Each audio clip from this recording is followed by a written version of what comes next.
درنو کتونکو په سلامونه مو هرکلی کومه. د نن ورځې تازه مهم او لنډ خبرونه وګورئ. بادغیس کورنیو چارو وزارت ویان نصرت رحیمي وایي ښاغلی چمتو په رخصتیو کابل ته تللی و چې د کابل شپږم امنیتي حوزه کمپنۍ سیمه کې وسلوالو طالبانو په نښه کړ.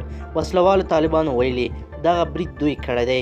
دوی وایي شریف الله چمتو چې کابل ته په رخصتۍ راغلی و نن د پنجشنبې په ورځ له غرمې وروسته په تروریستي برید کې وژل شو. یو ساتونکی برسیرن ټپي دی. ښاغلی رحیمي زیاته کړه چې د دې برید غچ به اخلي.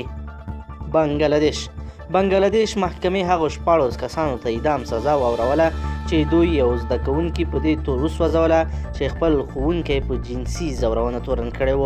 19 کلنه نصرت جهان رافعي د دې هیواد په فیني سیمه کې وژل شوه. دا سیمه د دې هیواد له پلازمینې ډاکې څخه 160 کیلومتره د باندې پرته ده. هندي کمپنۍ یو ورځ کې 7 میلیارډ ډالر تاوان کړی. د سې شنبې په ورځ د هند د آی ټي یا معلوماتي ټکنالوژي برخه کې د لوی نوم لرونکي انفوسس کمپنۍ په ونډو بازار کې له 18 میلیونو ډالرو زیان سره مخ شوی. ترکیه د امریکا ولسمشر ډونالډ ټرمپ نن چهارشنبې اعلان وکړ چې پر ترکیه هغه ټول بندیزونه یې ختم کړي چې د اکتوبر پر 14مه نیټه یې پرې لګولې وه. امریکا وروسته له هغې پر ترکیې بندیزونه ولګول چې ترکي پوځیانو د سوریې په شمال کې د کردي جنګیالیو پر ضد عملیات پیل کړل. د افغانستان لپاره د امریکا متحده ایالتونو، ملګرو ملتونو، اروپایي ټولنې، بریتانیا، جرمني، ایټالیا، فرانسې او ناروې ځانګړو استازو د اروپایي ټولنې مرکز برسلز کې پر افغانستان خبرې وکړې. د امریکا د بهرنیو چارو وزارت د اعلامیې له مخې په دې ناسته کې چې د اکتوبر پر 22مه وشوه د افغانستان د سولې بهیر پر اوسنی حالت او دې برخه کې له افغانانو سره د همکارۍ پر لارو چارو خبرې وشوې. د دې ناستې په پای کې 18مه ماده پریکړه لیک هم خپور شوی چې یو ماده کې راغلی د افغانستان اوسنی وضعیت ته په کتو تلپاتې سوله یوازې د سیاسي مذاکرو له لارې رامنځته کیدای شي. صلاح الدین رباني د افغان ولسمشر محمد اشرف غني ویان صدیق صدیقي پر خپل ټویټر پاڼه لیکلي دي.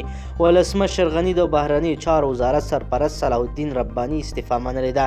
ښاغلي رباني نن چهارشنبې له خپلې دندې استعفا اعلان کړې وه او په استعفا لیک کې پر ولسمشر غني سختې نیوکې کړې دي. په ایټالیا کې د افغانستان د سفارت کارکوونکي د دې پر ځای چې د افغان مسافرینو کار پر مخ بوځي او پاسپورټونه ورکړي هغوی له سفارته شړي، سپکې سپورې ورته وایي او له تعصبه ډک چلند ورسره کوي. په دې وروستیو کې په ټولنیزو شبکو کې یوه ویډیو خپره شوې چې په هغه کې یو افغان کډوال په ایټالیا کې د افغانستان سفارت ته ورځي خو هلته د دې پر ځای چې د نوموړي غوښتنه واورېدل شي د یو کارکوونکي له لورې وهل کیږي او حتی سپکې سپورې هم ورته ووایي. بلخ پولیس وایي هغه 3 ښځې نیولې دي چې دغه ولایت کې غلاوې کولې. د بلخ امنیه قومندان سمونوال محمد اجمل فایز له رسنیو سره په خپلو خبرو کې ویلي چې تېره اونۍ کې 22 غله نیولې چې 3 پکې ښځې دي. هغه په خپلو خبرو کې زیاته کړې چې له دغه غلو 90 میله سلا، وسله او نور غلا شوي شیان ترلاسه کړي دي. هغه وایي دا کسان په بېلابېلو جرمونو کې ککړ دي چې ټول د قانون منګلو ته راغلي دي.